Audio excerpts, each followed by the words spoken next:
Grabe mga idol, sobrang lakas ng ulan dito mga idol. Pero okay lang mga idol kasi nadiligan yung ampalaya ng mga idol. Ampalaya yan sa mga idol.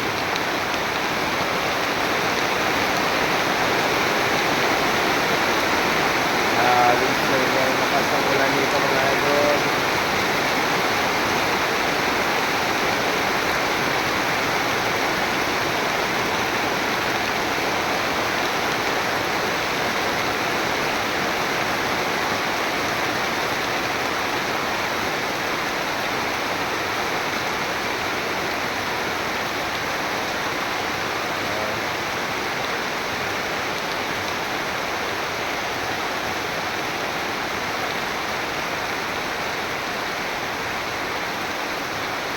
Tayo ang tanim namin na ampalaya mga idol kasi naulanan siya mga idol.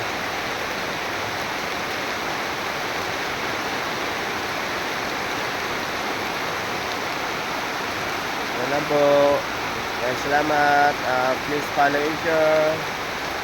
Bye bye. God bless.